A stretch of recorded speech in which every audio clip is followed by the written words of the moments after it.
The late afternoon sun cast golden ripples across Lake Michigan, its light filtering through the floor-to-ceiling windows of Aisha Thompson's Chicago penthouse. At 28, Aisha stood by the kitchen island, her hands smoothing a crisp white tablecloth over the Italian marble dining table. Candles flickered, waiting to be lit, and a bottle of Ethan Caldwell's favorite Pinot Noir breathed beside two crystal glasses. At the center, a pair of pale yellow baby booties glowed softly, a delicate symbol of the news she could hardly wait to share.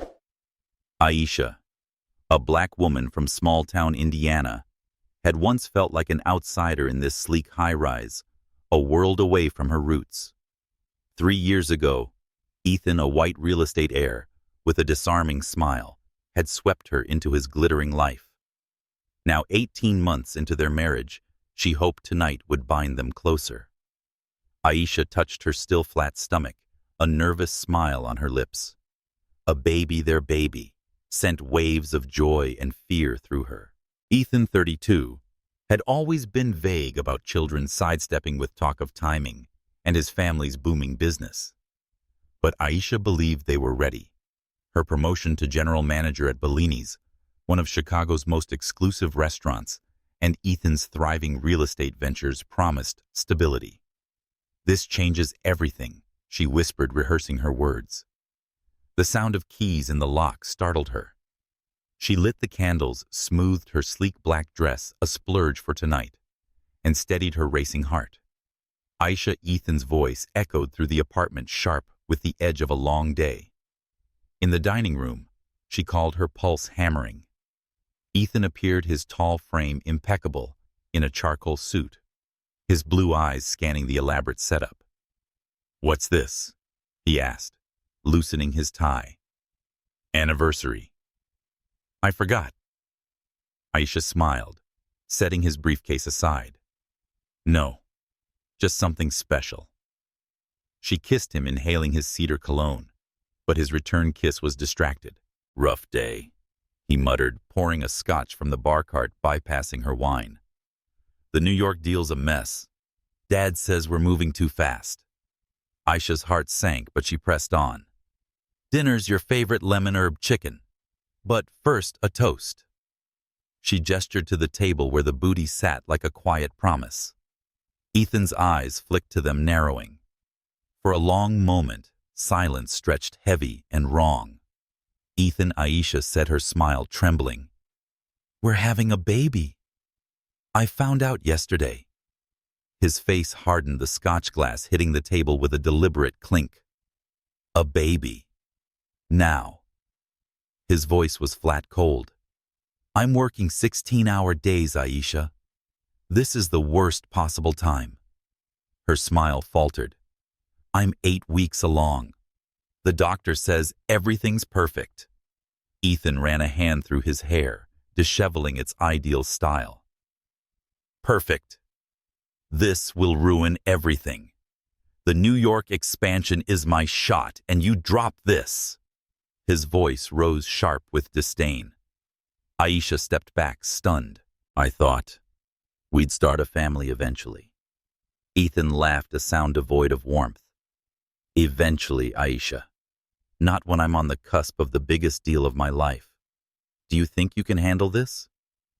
You, a part-time hostess turned trophy wife." The words cut like glass. Aisha's hands cradled her stomach, shielding the life within. "I'm a manager, Ethan. I've worked hard to fit into your world." His eyes flashed with contempt. "My world. My mother warned me you'd never belong. A black girl from Indiana trying to play society's wife. You're out of your depth." Tears stung Aisha's eyes, but she held his gaze. "I thought you loved me." Ethan's voice softened, but it was hollow. "Love doesn't change reality. You'll always be that waitress, Aisha. A baby makes it worse." Her legs gave way, and she sank into a chair, the candle's warm glow mocking her shattered dream. "What are you saying?" she whispered. "You don't want our child." Ethan drained his scotch. "I'm saying you made this choice alone. I need to think." He strode to his office, the door's click echoing like a gunshot. Aisha sat frozen, the untouched meal growing cold, and the booties were a cruel reminder of her hope. Hours later, she found them in the kitchen trash smeared with sauce. She retrieved them trembling and curled up in bed, clutching them to her chest. "Don't worry, little one," she whispered to her belly. "You're enough for me." The January wind sliced through Aisha Thompson's worn coat like a blade, each gust a reminder of the life she'd lost. 4 months pregnant, she stood on a Chicago sidewalk, her breath forming fleeting clouds in the gray dawn. 2 suitcases, one containing her clothes, the other a few books, and $200 hidden in a shoebox, sat beside her like silent sentinels. The doorman of the sleek high-rise where she'd once been, Mrs. Ethan Caldwell, averted his gaze. "Ma'am, you can't stay here," he muttered, his discomfort palpable. Building policy. Aisha nodded, her gloved hand instinctively cradling her slightly rounded belly. "I'm waiting for my ride." She lied, her voice steady, despite the tremor in her chest. There was no ride. The $200 was all she had left after Ethan drained their joint accounts, leaving her penniless and saddled with $50,000 in debt from loans she hadn't signed. She'd discovered his forgery the night before, staring at her phone's banking app in disbelief. Where thousands once sat, a red $427.86 sums glared back, mocking her trust. Her credit cards, once a lifeline, now flashed, declined on every attempt to book a hotel room. The penthouse with its Lake Michigan view and Italian marble was gone. Ethan was gone, his parting words still echoing, "You'll always be that waitress from Indiana." The cruelty of his dismissal, calling her a nobody unfit for his world, had cut deeper than the cold now numbing her fingers. As a black woman from a small town, Aisha had always known she'd have to work twice as hard to prove herself. She'd done it before, earning a partial scholarship to Northwestern, managing upscale restaurants, and learning French to navigate Chicago's elite circles. But Ethan's betrayal stripped her bare, exposing her to a city that suddenly felt hostile. She hailed a taxi, giving the driver the address of Lauren Carter, her only friend who might take her in. The driver, a middle-aged man with a thick accent, glanced at her in the rearview mirror. "Rough day, huh?" he said, his eyes lingering on her belly and suitcases. Aisha forced a smile, unwilling to let pity define her. "Just moving," she replied, her voice tight. The ride cost $28, a chunk of her precious cash, but she tipped the driver $2, clinging to the dignity of small gestures. Lauren's modest apartment in Englewood was a far cry from the lakefront towers. The buzzer was broken, and Aisha lugged her suitcases up 3 flights of stairs, her back aching with each step. Lauren opened the door in sweatpants, her face shifting from surprise to concern. "Aisha, what happened?" she asked, ushering her inside. The words spilled out Ethan's rejection. The divorce papers, the forged loans, the eviction. Aisha said he left me with nothing, her voice cracking for the first time. "I'm 4 months pregnant, Lauren. I don't know what to do." Lauren hugged her fiercely. "You're staying here. We'll figure it out." The small living room with its sagging couch and chipped coffee table became Aisha's temporary sanctuary. That night she lay on the pull-out sofa, the springs digging into her back, and stared at the ceiling. The city's hum sirens, distant shouts, filtered through the thin walls, starkly contrasting the penthouse's silence. She touched her belly, feeling a faint flutter, the first sign of her daughter's presence. "Maya," she whispered the name. "A promise. You're enough for me. We'll be enough." The next morning, Aisha called Bellini's employer, an upscale restaurant where she'd been general manager. "Antonio, it's Aisha. I missed yesterday's meeting. I had an emergency." Antonio's voice, usually warm, was clipped. "Your husband called. Said you're having personal issues, emotional problems. Aisha's blood ran cold. What? That's not true. Antonio sighed. Look, we can't have drama. Take some time off. I paid for now. She knew what for now meant a prelude to termination. Ethan hadn't just taken her home and money. He'd poisoned her professional life. Desperation drove her to action. She scoured job listings, her fingers trembling over Lauren's ancient laptop. Most managerial roles required degrees she hadn't finished, or flexibility she couldn't offer. At a coffee shop interview for a hostess position, the manager's eyes flicked from her resume to her belly. You're pregnant, he said bluntly. How long are you planning to work? Aisha swallowed her pride as long as I could stand. He shook his head. We need reliability. Sorry. The rejection stung, amplified by the subtle judgment in his gaze, as if her blackness and pregnancy made her inherently unfit. Walking back to Lauren's, Aisha passed a community center with a flyer for free job training. She tore it off, her resolve hardening. She wasn't just fighting for herself anymore. Maya deserved a mother who didn't give up. That evening, she called her mother in Indiana, hoping for support. Come home, baby, her mother urged. We'll manage. But Aisha refused. Home meant admitting defeat, returning to a town that had always seen her as too ambitious for her good. She'd prove them wrong, prove Ethan wrong. Lauren's apartment grew claustrophobic. Aisha's suitcases cluttered the small space, and Lauren's tight smiles hinted at strained patience. Aisha promised I'd find my place soon, though the math didn't add up. Her $200 dwindled to $150 after groceries and bus fare. She applied for food stamps, enduring the humiliation of a caseworker's skeptical questions. Did you live in a penthouse? The woman asked, eyeing Aisha's faded designer coat, a relic from her marriage.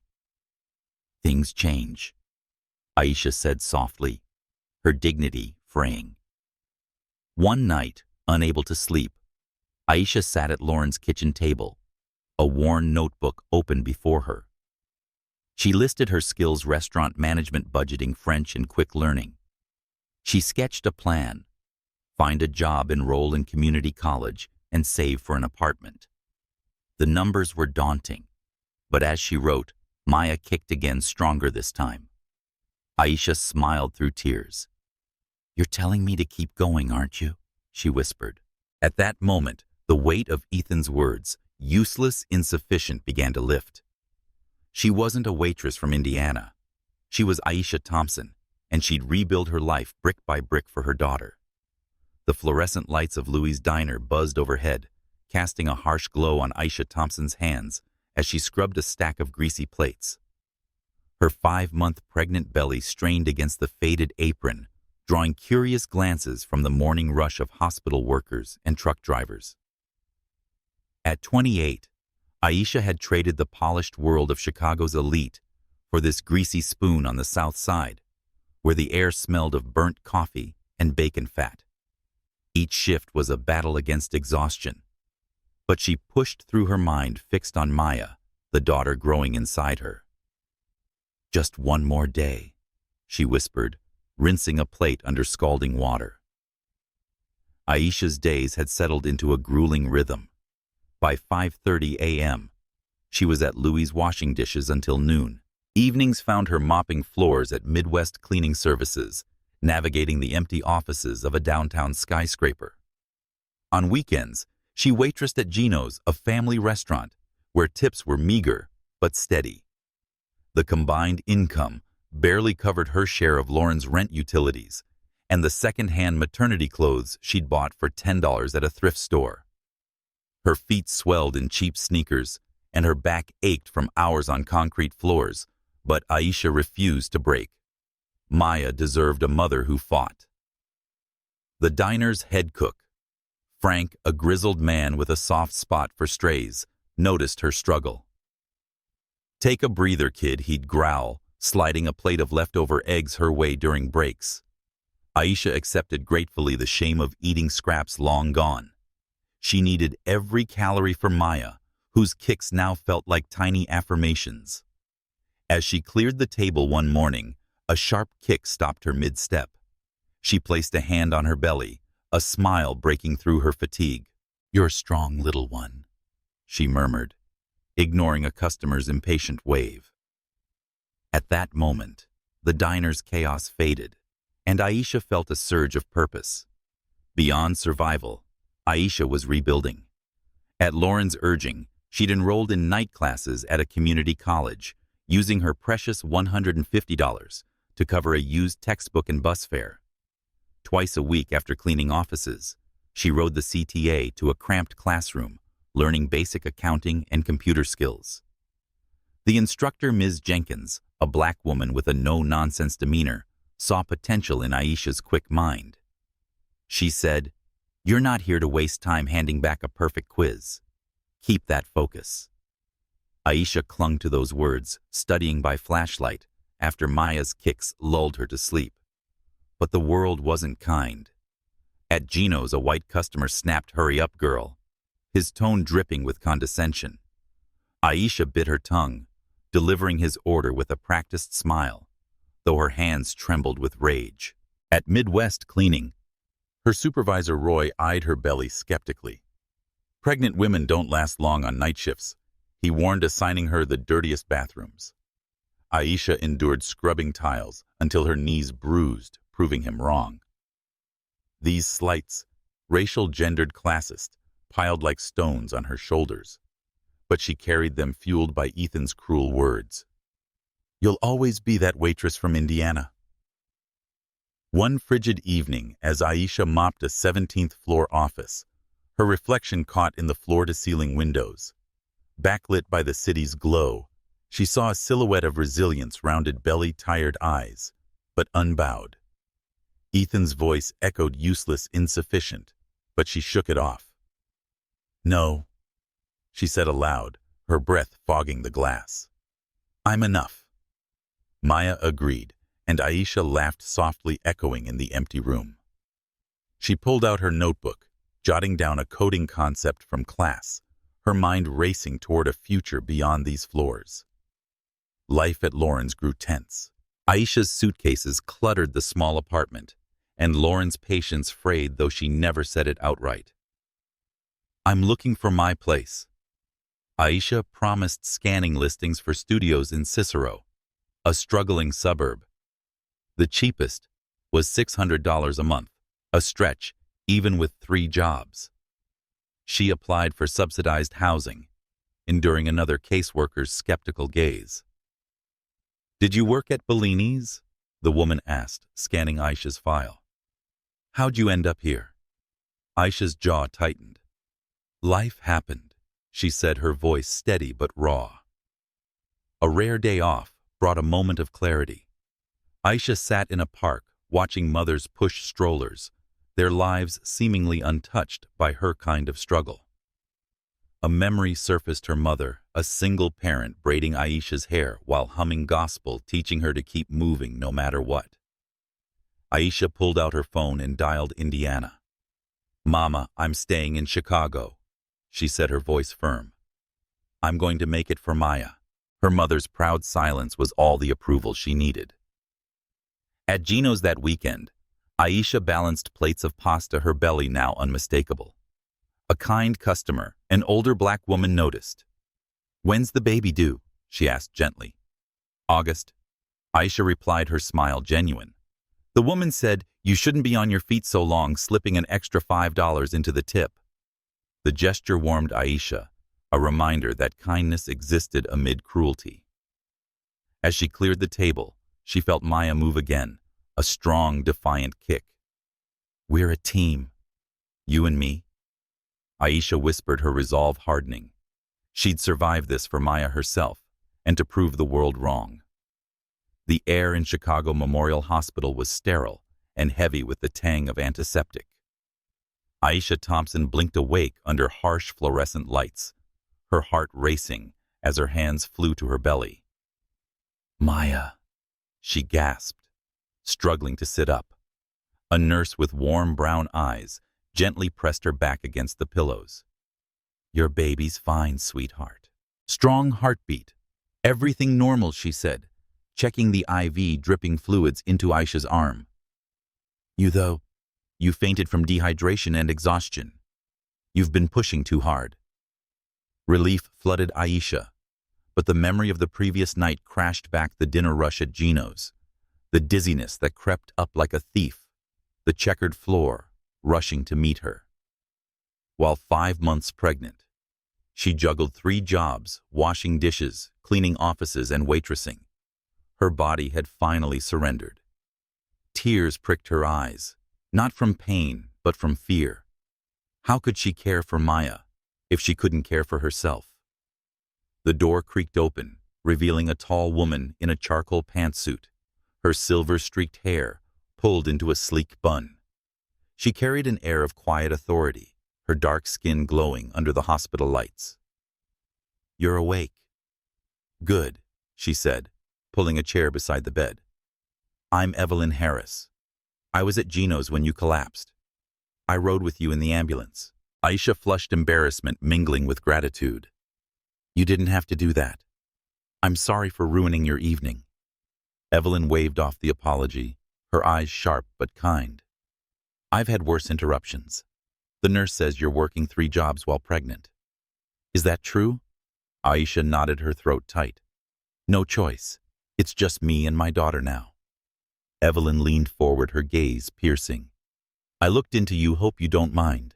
Northwestern MBA incomplete, fluent in French, managed 2 of Chicago's top restaurants. So why's a woman like you scrubbing floors at 2 a.m.? The question wasn't accusatory. It was a challenge. Aisha looked away, the weight of Ethan's betrayal pressing down. "Life happened," she said softly. "My husband. He left me. Took everything. I'm starting over." Evelyn's expression softened, a flicker of recognition in her eyes. "Life has a way of testing us.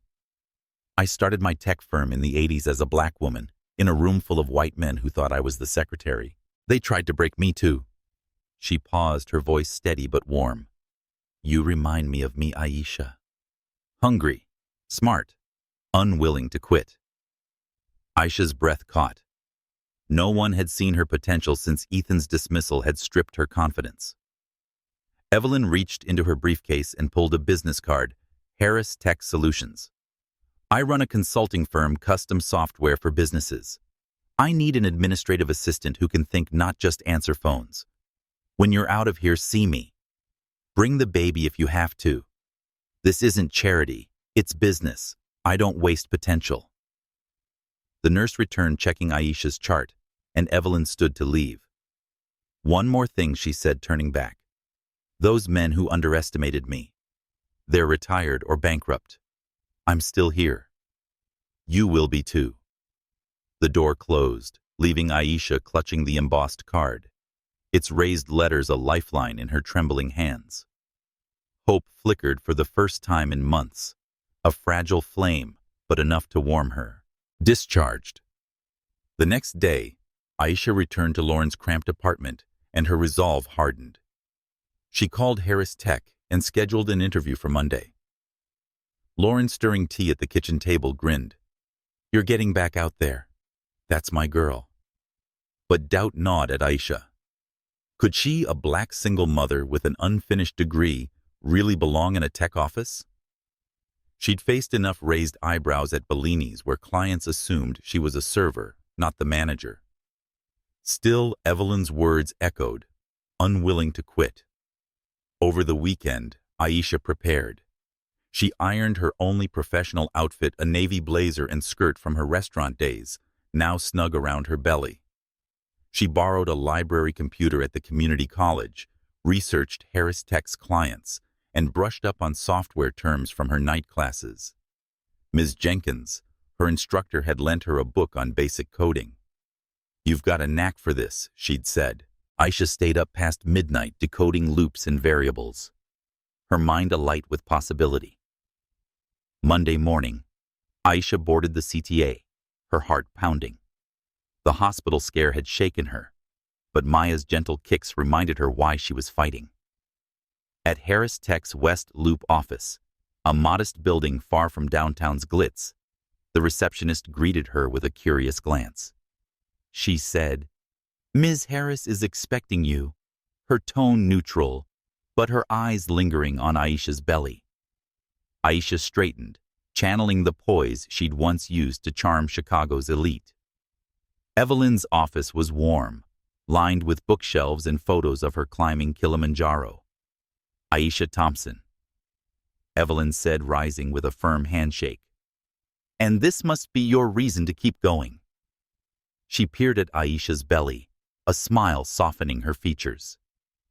"Her name's Maya," Aisha said, her voice steady. "I don't have childcare yet. The wait list is 18 months. Evelyn waved a hand. "We'll figure it out. Can you type fast? Manage a calendar. Tell people no, without making enemies?"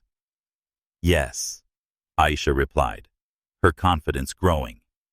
90 words a minute, 98% accuracy. "I ran schedules for a restaurant with 200 staff and VIP clients." Evelyn's eyes gleamed. "Good. Clear out that corner alcove, old servers and dust. Make it a space for Maya. You start tomorrow 8 a.m. Aisha blinked, stunned. Just like that. Evelyn's smile was fierce. "I don't waste time on bad bets. You're not one." As Aisha left clutching the job offer, she felt Maya kick a strong, defiant pulse. Outside the Chicago skyline sparkled no longer a distant dream, but a world she'd fight to claim. Evelyn's belief in her was a lifeline pulling her from the abyss Ethan had left. Aisha whispered to Maya, "We're not alone anymore, little one. We're starting again." The August heat clung to Aisha Thompson's skin as she cradled newborn Maya in her arms, standing in the doorway of her tiny Cicero studio apartment. At 28, Aisha had brought a 7-pound, 3-ounce miracle into the world after 18 hours of labor, her heart swelling as Maya's tiny fingers curled around hers. "Hello, my love," she whispered, kissing Maya's soft forehead. Outside, the 2008 financial crisis roared, banks collapsing, jobs vanishing. But Aisha found peace in this sparse room, with its mattress on the floor and a single lamp. Maya was her center, her reason to rise each dawn.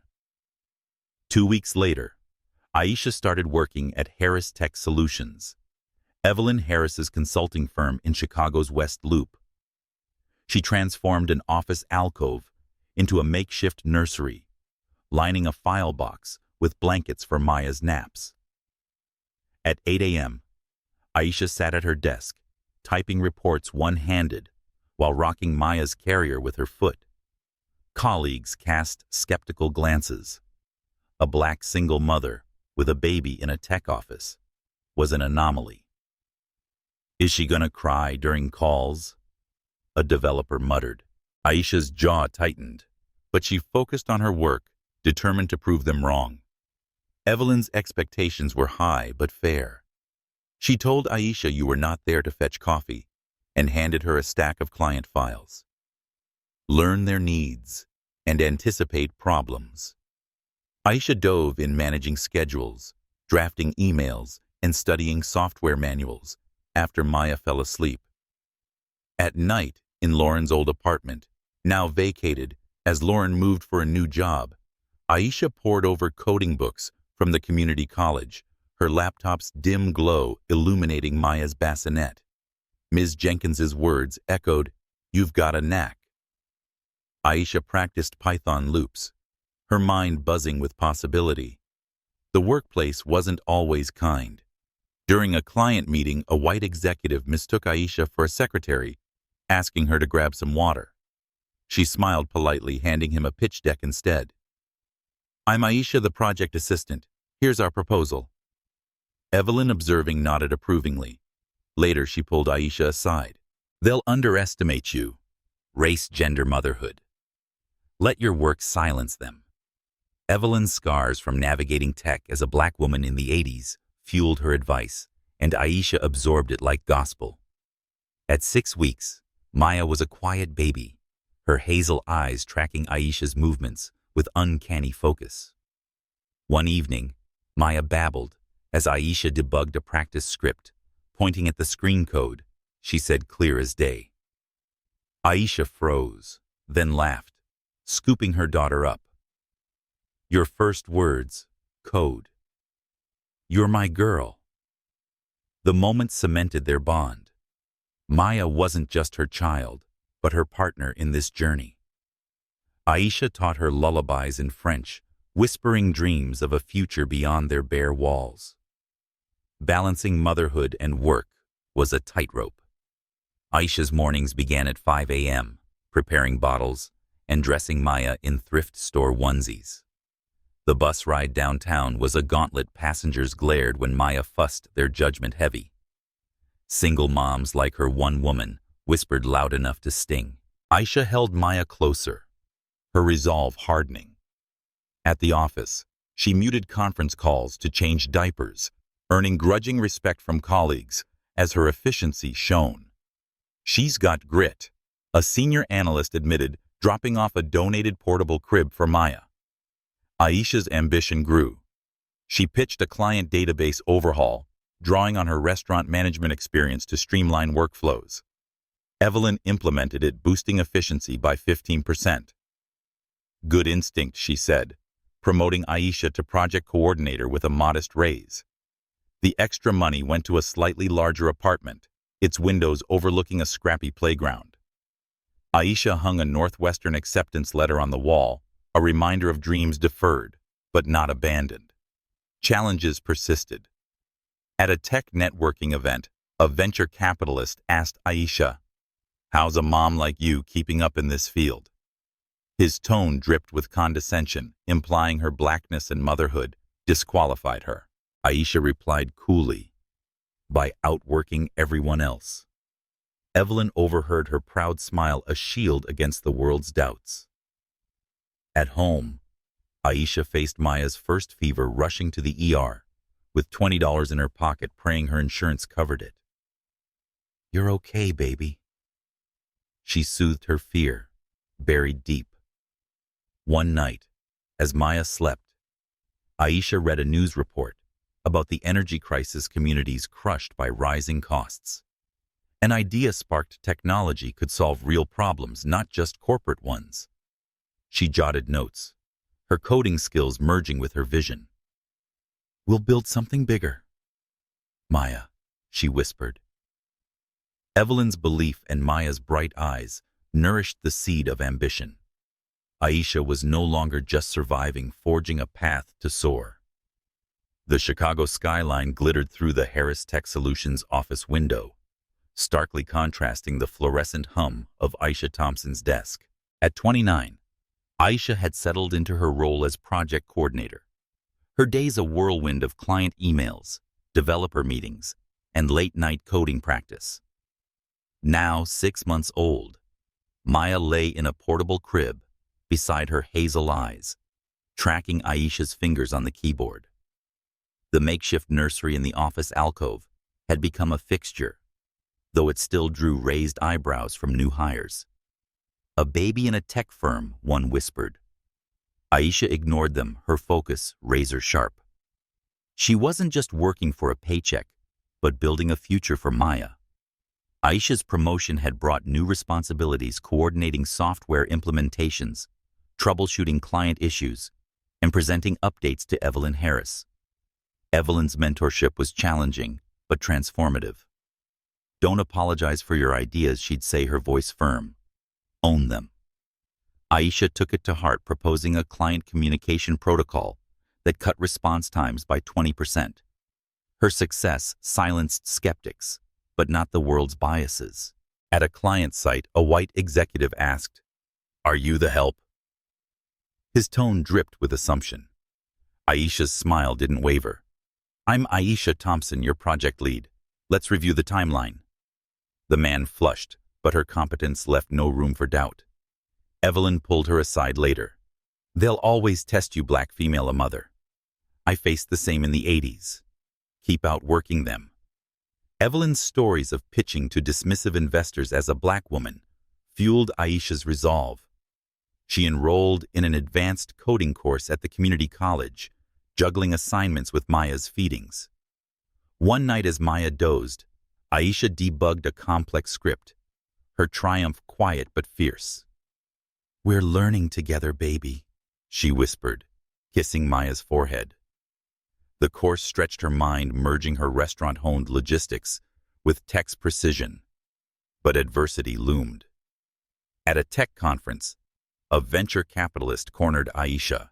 "Impressive resume, but how do you manage with all this?" He gestured vaguely at her, implying her race and motherhood. Aisha's voice was steel. "By delivering results, you can't ignore them." Evelyn, overhearing, gave a nod of pride. Yet the slights piled up. On the CTA, a passenger muttered, "Welfare moms clogging the bus, eyeing Maya's stroller." Aisha held her daughter closer, her jaw tight. These moments, racial and gendered, were knives, but she wielded them as fuel. Maya was Aisha's anchor. At home in their modest apartment, Aisha sang French lullabies, Maya's giggles a balm for her soul. One evening, now crawling, Maya tugged at Aisha's laptop, babbling code again. Aisha laughed, lifting her. "You're gonna run this world, aren't you?" Maya's first steps came soon after, her tiny feet wobbling toward Aisha's open arms. "That's my girl," Aisha cheered, tears blurring her vision. But questions surfaced. At bedtime, Maya, clutching a stuffed bear, asked, "Where's Daddy?" Aisha's heart ached. "He wasn't ready to be a daddy, sweetie. But you're perfect, and I'm here." The words felt hollow against Ethan's shadow, but Aisha vowed to fill the gap with love. A critical test came when Evelyn fell ill, leaving Aisha to handle a major client threatening to cancel a $500,000 contract over a software glitch. "Fix this," Aisha, Evelyn said from her hospital bed. Aisha worked through the night, and Maya slept under her coat on the office sofa. She traced the bug to a faulty integration, drafted a solution, and presented it to the client, a skeptical white CEO, via video call. "Our team's fix will boost performance by 25%, she said, her voice steady. Maya stirred, but Aisha muted the call, rocking her daughter while sealing the deal. The client not only stayed, but expanded the contract by 20%. Evelyn returned to find Aisha's report on her desk. "Not bad," she said, her eyes warm with approval. "You're ready for more." Aisha's raise went to a daycare deposit, easing her bus rides. She read about renewable energy startups failing in the recession at night, their patents cheap at auctions. An idea sparked technology could power communities, not just corporations. She sketched a microgrid concept, and her coding skills gave it shape. "This could be big, Maya," she told her daughter, who clapped as if understanding. Aisha's growth wasn't linear. Maya's first ear infection sent her to the ER, and copays drained her savings. "You're okay, baby." She soothed her fear, buried. A colleague's promotion over her, despite her superior metrics, stung at work, the manager citing fit. Aisha knew the code: black women were rarely fit for leadership. She channeled the slight into her next project, delivering a flawless rollout that earned client praise. Evelyn noticed. "They'll try to dim you. Shine brighter." As Maya's first birthday approached, Aisha stood in her apartment watching her daughter smear cake on her face. The world was harsh. Ethan's cruelty, society's biases. But Maya's laughter and Evelyn's faith lit her path. Aisha opened her laptop, her microgrid sketch glowing on the screen. "We're not just surviving, Maya," she said, her voice fierce. "We're rising." The Chicago wind whipped through Aisha Thompson's scarf as she stood outside Harris Tech Solutions, clutching a folder of notes in the spring of 2012. At 31, Aisha had transformed from a struggling single mother into a project coordinator, whose sharp mind had saved multi-million-dollar contracts. Inside, Evelyn Harris, her mentor, had called her for a private meeting. Maya, now 3, was at a subsidized daycare Aisha could finally afford, and her laughter was a constant reminder of why Aisha fought. The office's glass doors reflected her silhouette. A black woman in a tailored blazer, no longer the waitress Ethan Caldwell had scorned, but a force ready to claim her future. Evelyn's office was warm, its bookshelves a mix of tech manuals and photos of her scaling mountains. "Sit." Evelyn said, her silver-streaked hair catching the light. "I'm 65, Aisha. Built this company from nothing, outlasted 2 recessions. It's time for my next chapter. Travel. Maybe paint." Aisha's heart sank, sensing change. Evelyn leaned forward, her eyes piercing. "I want you to buy Harris Tech. Over 5 years on terms you can manage. You'll make it extraordinary." Aisha's breath caught. 4 years ago, she'd been pregnant, homeless, scrubbing floors at midnight. Now Evelyn was handing her the keys to a tech firm. "Why me?" Aisha asked, her voice steady but raw. "You could sell for millions to a competitor." Evelyn's smile was fierce. "Money's not legacy. I started this as a black woman in a white man's world, laughed out of boardrooms. You've got that same fire-hungry, brilliant, unbreakable. I see me in you." The words landed like a spark. Evelyn shared her story pitching to investors in the 1980s, enduring slurs like diversity hire, yet building a thriving firm. "You're not just smart, Aisha. You care about people. That's rare." Aisha nodded, her mind racing. She'd been sketching a microgrid system, power grid, to bring affordable energy to struggling communities. This was her chance to make it real. Accepting meant risk. Aisha signed the acquisition papers, her signature bold on the dotted line. She renamed the company Thompson Innovations, a declaration of ownership. She mortgaged her small condo to fund Power Grid's prototype, her only safety net. "Are you sure?" Evelyn asked, now an advisor. "I've started from nothing before," Aisha replied, her voice firm. "I can do it again if I fail. But this could change lives." At home, Maya's curiosity was blooming. "What's that, Mommy?" she asked, pointing at Aisha's laptop where Power Grid schematics glowed. "It's a way to give people light and heat without breaking their wallets," Aisha explained, lifting Maya onto her lap. Maya traced the screen, her tiny fingers mimicking Aisha's. "Like a puzzle?" she asked. Aisha laughed. "Exactly. You're my little engineer." Their evenings were filled with French lullabies and coding games, Maya spelling grid with blocks, her mind as sharp as her mother's. The world wasn't kind. A white investor scoffed at a venture capital pitch. A single mom running a tech firm. "This is too speculative." His tone implied her blackness, and motherhood disqualified her. Aisha's smile was steel. "My team's prototype will cut energy costs by 70%. Judge the numbers, not me." Evelyn, observing, whispered, "That's how you shut them down." Aisha's nights were spent refining Power Grid and studying patents from failed renewable startups. She hired Dr. Lena Carter, a black engineer laid off in the recession, whose expertise sharpened the design. Challenges mounted. Maya's daycare, called Aisha, had missed a payment, and the mortgage drained her savings. She worked extra hours drafting proposals while Maya slept. At a client meeting, a manager questioned her credentials, his eyes lingering on her skin. She said, "I'm Aisha Thompson, CEO, and I am handing him a flawless report." Her competence was her shield, but each slight cut deep, echoing Ethan's cruelty. "You'll never be enough." One evening, as Aisha reviewed a patent auction list, Maya crawled onto her lap, pointing at a solar diagram. "Pretty," she said. Aisha smiled, exhaustion fading. "It's more than pretty, baby. It's our future." She bid $20,000, nearly all her capital, on a solar patent, ignoring a rival's sneer. "Good luck, sweetheart. That tech's a bust. Aisha's gut said otherwise. With Lena's help, she'd make it work. As Thompson Innovations pivoted to energy, Aisha stood at her apartment window, Maya asleep in her crib. The Chicago skyline, once a taunt, now felt within reach. Evelyn's faith, Maya's brilliance, and her grit had brought her here. "We're not just taking control," she whispered, her reflection fierce. "We're building a legacy."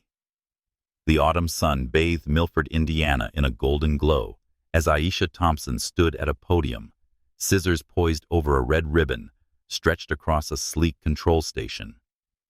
At 32, she was no longer the desperate waitress who'd fled this small town a decade ago. Now, as CEO of Thompson Innovations, she was launching the first power grid system, a microgrid designed to deliver affordable energy to struggling communities. Behind her, solar panels gleamed, and thermal storage units, disguised as elegant landscaping, dotted the municipal complex. Maya, 4 years old, sat in the front row, sketching the panels in a notebook, her hazel eyes bright with curiosity. Aisha's heart pounded as she addressed the crowd of townsfolk, their weathered faces a mirror of her roots. "Today isn't just about Milford," she said, her voice clear over the autumn breeze. "It's about what's possible when communities control their energy." The ribbon fell and cheers erupted. Mayor Thompson, no relation but a warm ally, hugged her tightly. "You've saved us from bankruptcy, Aisha," he whispered. "This system has cut our costs by 80%. The journey to this moment had been grueling. After buying Harris Tech and renaming it Thompson Innovations, Aisha poured her savings into Power Grid's prototype, risking everything. With Dr. Lena Carter, her lead engineer, she'd refined a solar patent bought at auction, turning a failed technology into a scalable solution. Late nights in the office, with Maya sleeping in a crib, blended with early mornings studying energy markets. Evelyn Harris, now semi-retired, advised from afar. "You're not just building tech," she'd said, her voice crackling over the phone. "You're building hope. Don't let the naysayers stop you." Those naysayers were plenty. At a tech expo, a white investor had smirked. A black mom running an energy startup, stick to software. Aisha's response was ice cold. "Our prototype outperforms your portfolio's best. Check the data." Lena, a black woman who'd faced similar slights, chuckled beside her. "They hate when we're better," she said. Their diverse team engineers from failed startups, many women and people of color, worked in a cramped office corner, their whiteboard covered in Aisha's sketches. Power Grid wasn't just tech, but a mission to lift communities like Aisha had grown up in. Milford's call had come unexpectedly. "Energy costs are killing us," the mayor had said. "We heard about your project. Will you bring it home?"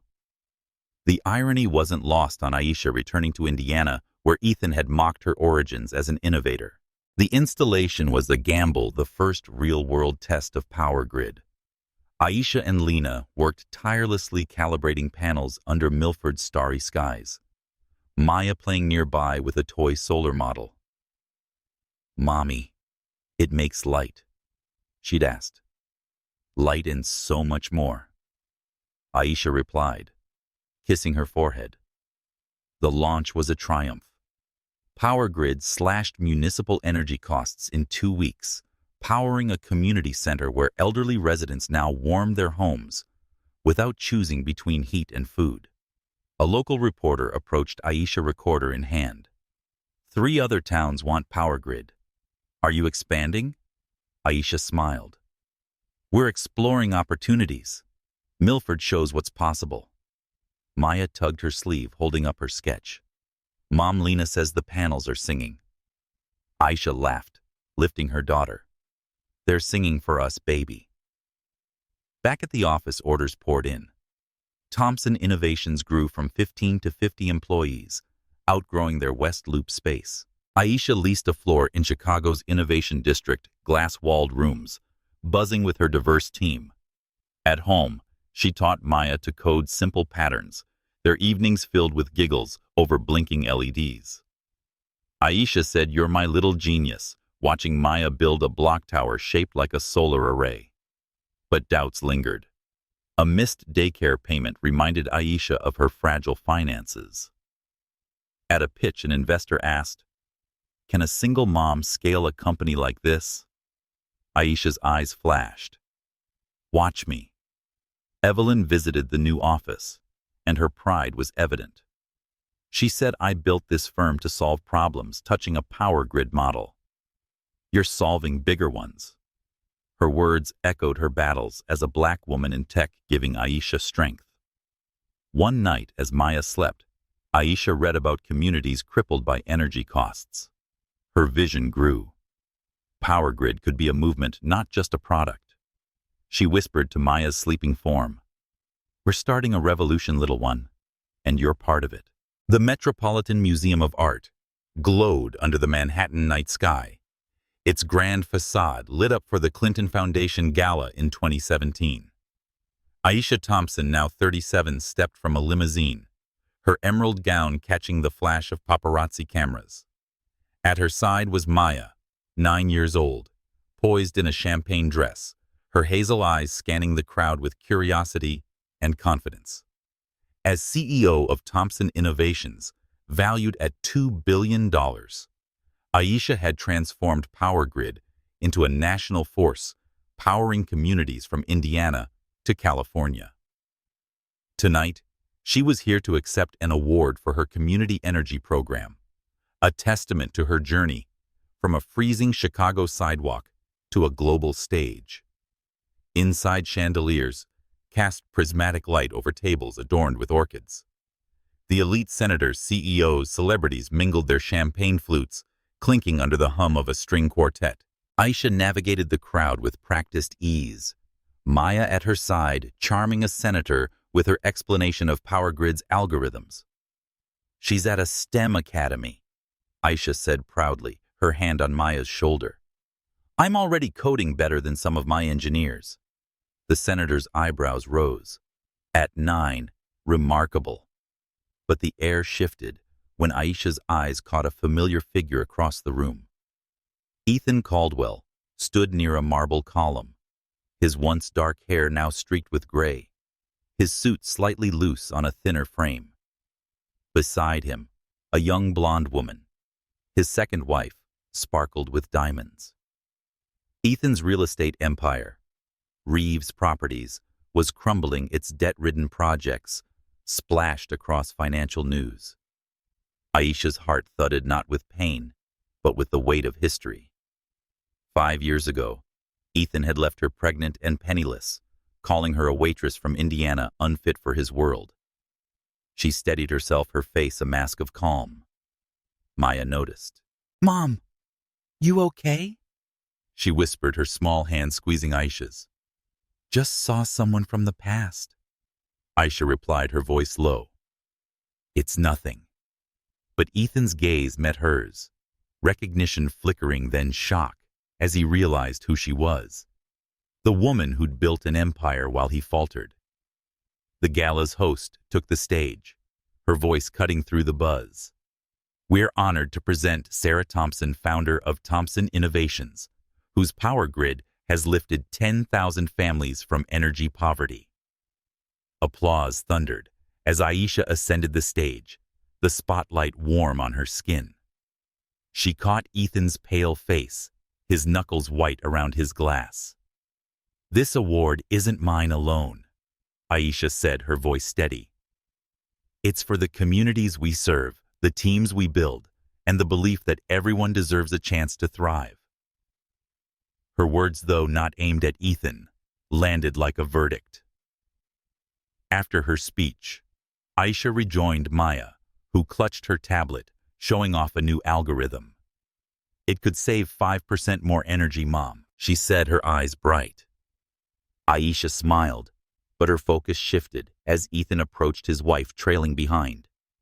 "Aisha," he said, his voice strained, lacking its old arrogance. "You've done well." Aisha's smile was incredible. $2 billion, well. How's real estate?" The barb was subtle, But Ethan flinched, his wife's eyes narrowing. "You purchased my companies," Ethan said, his tone a mix of disbelief and defeat. Aisha nodded. "3 of them. These are undervalued assets that are perfect for our urban power grid projects. Business is business." Before Ethan could respond, Maya, unaware of his identity, chimed in. "Mom, are those the Reeves properties we got last quarter? Their debt ratio was a mess." Aisha suppressed a laugh as Ethan's face drained further, the resemblance between him and Maya. Same eyes, same jaw, stark under the chandelier light. "Ethan Caldwell is an old acquaintance," Aisha said, her voice even. Maya extended a hand, polite but calm. "Nice to meet you. I read about your projects failing. Tough market." Ethan shook her hand mechanically, his eyes locked on his daughter, whom he'd never known. A senator interrupted, praising Maya's algorithm, and Aisha guided her away. Turning back, she met Ethan's gaze. "What hurts most, Ethan, isn't that you lost us. It's that you believed diminishing me made you bigger. I built my value by lifting others." The words hung in the air, a quiet thunder. Ethan stood frozen as Aisha and Maya melted into the crowd, their heads high. The Manhattan skyline glittered outside, a testament to Aisha's triumph, not just over Ethan, but over a world that had tried to keep her small. The Chicago penthouse was bathed in morning light, Lake Michigan shimmering beyond the floor-to-ceiling windows. Aisha Thompson, 37, sipped coffee on the marble island, her emerald gown from the Clinton Foundation Gala, now a memory folded away. Across from her, Maya 9 hunched over her tablet, her hazel eyes eerily like Ethan Caldwell's, fixed on a news headline. The gala's aftermath had unleashed a media storm, with Page 6 blaring, "Tech billionaire Aisha Thompson confronts ex who abandoned her pregnant." Aisha had hoped to shield Maya from the frenzy, but the truth was out, raw and unfiltered. "Mom," Maya said, her voice small but steady. "Is this true? Ethan Caldwell? He's my dad." The question hung like a storm cloud. Aisha set her mug down, her heart tightening. Knowing Maya's sharp mind would piece it together, she dreaded this moment. "Yes, sweetie," she said, meeting Maya's gaze. "He's your biological father. I didn't want you to find out this way." Maya's brow furrowed, her fingers tracing the tablet's edge. "The articles say he left you when you were pregnant. I told you were useless, that I'd make you worse." Her voice cracked, a rare vulnerability for a girl whose confidence usually outshone her years. Aisha slid closer, wrapping an arm around her. "He was wrong, Maya. You're my greatest strength. You've always been enough, more than enough."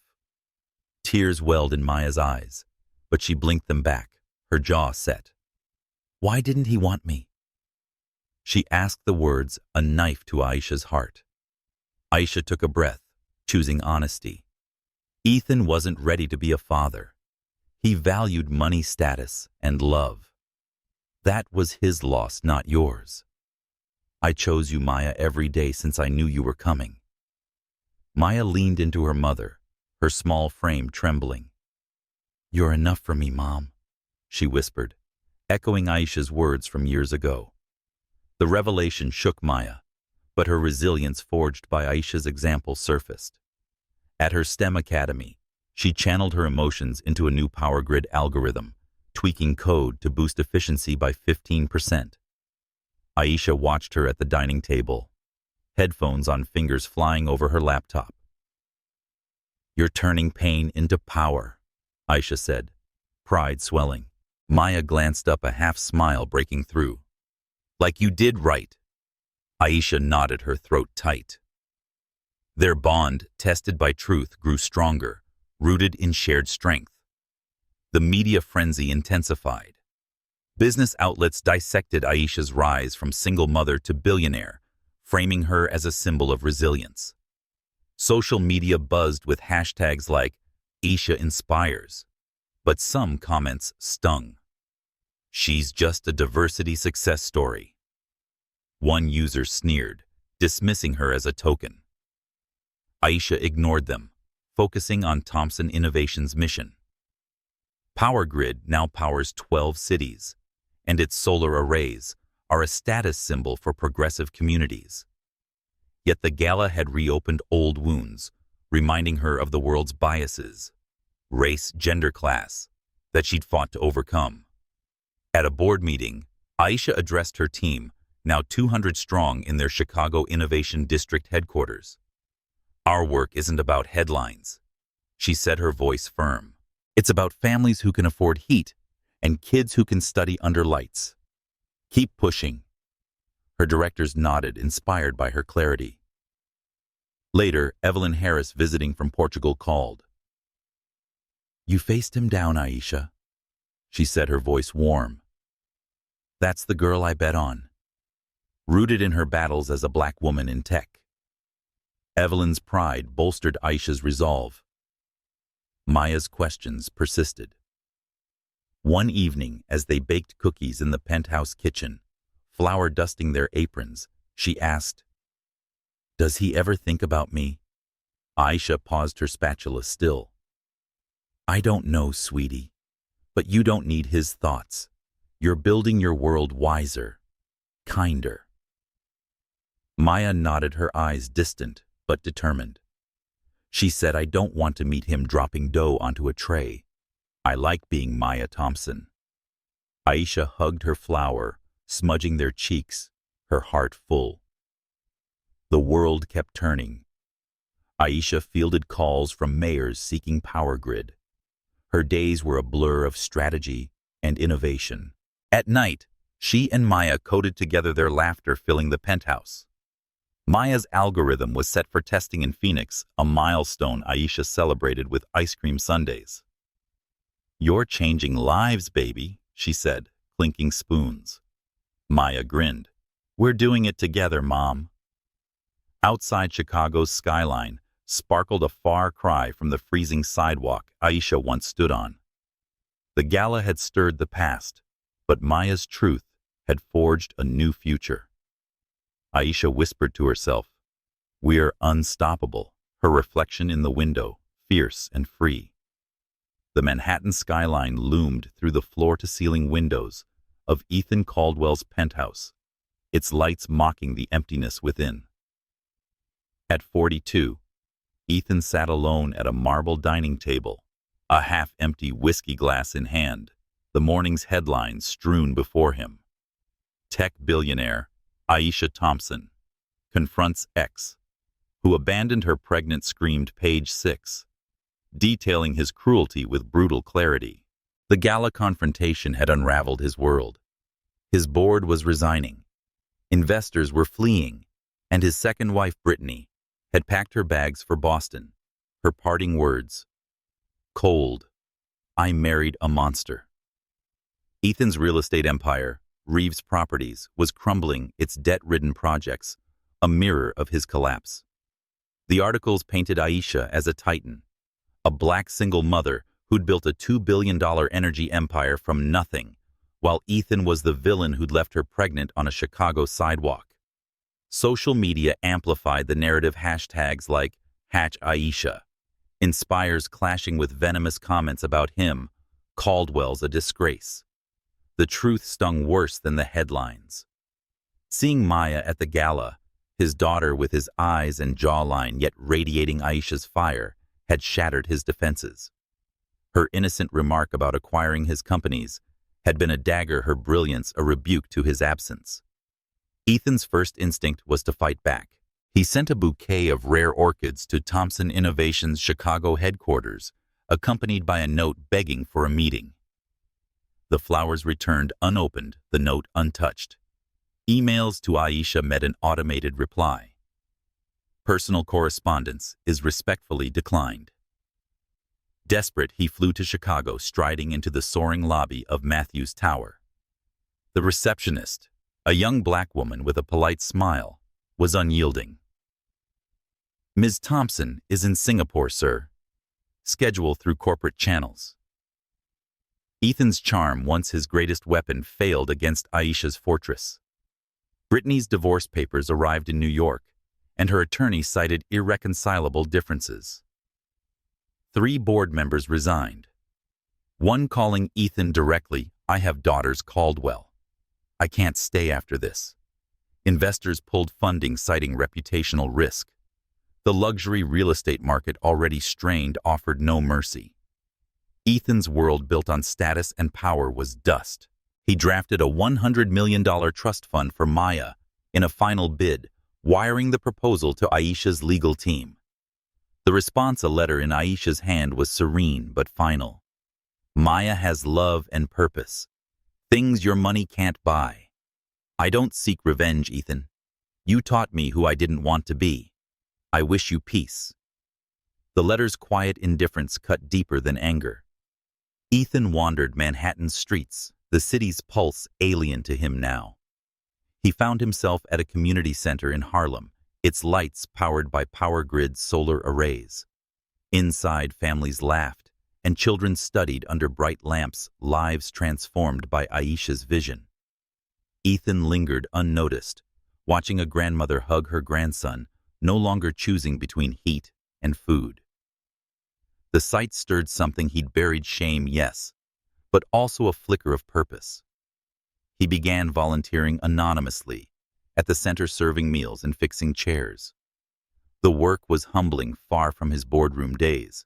One evening, a volunteer, a black woman in her 60s, handed him a mop. "You're new, but you're here. That's what counts," she said, her smile kind. Ethan nodded, his throat tight. He didn't confess his identity, but each small act, cleaning a table, reading to kids, felt like a step toward atonement, however small. In Chicago, Aisha stood in her penthouse, Maya at her side, reviewing plans for Power Grid's next phase. The media storm had faded, replaced by contracts from 5 more cities. Now processing her father's identity, Maya had grown quieter but stronger. "I don't need him, Mom," she said, tweaking code on her tablet. "We're enough." Aisha hugged her, pride swelling. "We always were, baby." Their bond, forged in adversity, was unbreakable, their work a beacon for communities like the one Ethan now served, unaware of its origins. The Chicago skyline sparkled beyond their window, a testament to Aisha's empire. Ethan's reckoning was his own, but Aisha and Maya looked forward, their future bright with possibility. The Nevada desert stretched endlessly below, a canvas of red rock and sagebrush, bathed in the golden light of a setting sun. Aisha Thompson, now 38, leaned forward in the private helicopter, her eyes scanning the horizon for potential power grid sites. Beside her, Maya 10 clutched a tablet, her fingers sketching a new algorithm to optimize solar output. Thompson Innovations, valued at $9 billion, had transformed communities across 43 states and 3 continents, its microgrids, a beacon of energy justice. Aisha's tailored jacket and understated earrings spoke of power earned, not borrowed, a far cry from the desperate woman Ethan Caldwell had abandoned a decade ago. "Look, Mom." Maya pointed at a valley, her hazel eyes alight. "That's perfect for a thermal hub." Aisha smiled, pride swelling. Now a prodigy at her STEM academy, Maya had her mother's fire, and a mind that outpaced engineers twice her age. Their bond, forged in Chicago's darkest days, was unbreakable, a partnership of love and ambition. Aisha touched Maya's shoulder. "You're right, baby. Let's mark it." The helicopter's hum couldn't drown out the weight of their journey. Aisha's mind drifted to that freezing sidewalk, her suitcases, and $200, all that stood between her and despair. She'd built an empire from nothing, defying a world that saw her, a black single mother, as less. Power Grid had slashed energy costs for 15,000 families, powered schools in forgotten towns, and employed thousands, many from marginalized communities. Yet the world still challenged her. At a recent conference, a white investor had asked, "Isn't your success just a diversity win?" Aisha's reply was sharp. "It's a result win. Check our numbers. Back in Chicago, their penthouse overlooking Lake Michigan was a haven of light and warmth. Maya's room brimmed with coding books and solar models, her latest algorithm boosting power grid efficiency by 12%. Over dinner, she shared her dream. "I want to start my own tech company. Mom likes you but for clean water." Aisha's heart swelled. "You'll do it, Maya. And I'll be your first investor." Maya grinned, flour from their cookie baking session still on her cheek, a reminder of the little girl who'd said code at 6 months. Evelyn Harris, now fully retired, sent a text from Portugal. "Saw your Singapore deal. You're unstoppable." Her mentorship, rooted in shared struggles as a black woman in tech, had been Aisha's compass. Evelyn's stories of battling 1980s boardrooms had taught Aisha to wield competence like a sword. At a recent board meeting, Aisha had announced plans to take Thompson Innovations public, a move to fund global expansion. "We're not just selling shares," she told her team. "We share a vision, energy for everyone regardless of their zip code." Maya's growth was Aisha's greatest triumph. At school, she'd won a national coding competition, her project inspired by PowerGrid's community impact. But the gala's shadow lingered. One evening, as they watched the Chicago skyline, Maya asked, "Do you think he's sorry? Ethan? I mean." Aisha paused, her voice gentle. "Maybe, sweetie, but his regret doesn't define us. We built this life without him." Maya nodded, her eyes fierce. "I'm glad we're Thompsons. It means something better." The media had moved on from Ethan's scandal, but Aisha heard whispers he volunteered in Harlem, serving meals at a power grid-powered center. She felt no vindication, only closure. Her legacy wasn't outshining Ethan, but in the lives she'd changed, families with light, children with futures. At a recent city council meeting, Aisha had secured Chicago's largest power grid contract, bringing energy to underserved neighborhoods. A councilwoman, a black single mother herself, hugged her. "You're showing us what's possible," she said. As the helicopter descended, Aisha and Maya shared a look, their faces glowing in the sunset. "We're free," Aisha said, her voice soft but certain. Maya squeezed her hand. "And we're just getting started." The desert below held promise. New grids, new dreams. From a discarded wife to a global innovator, Aisha's journey was a testament to resilience, love, and the power to prove the world wrong. Their legacy wasn't just in billions, but in the freedom to live unbound, their light shining far beyond the horizon.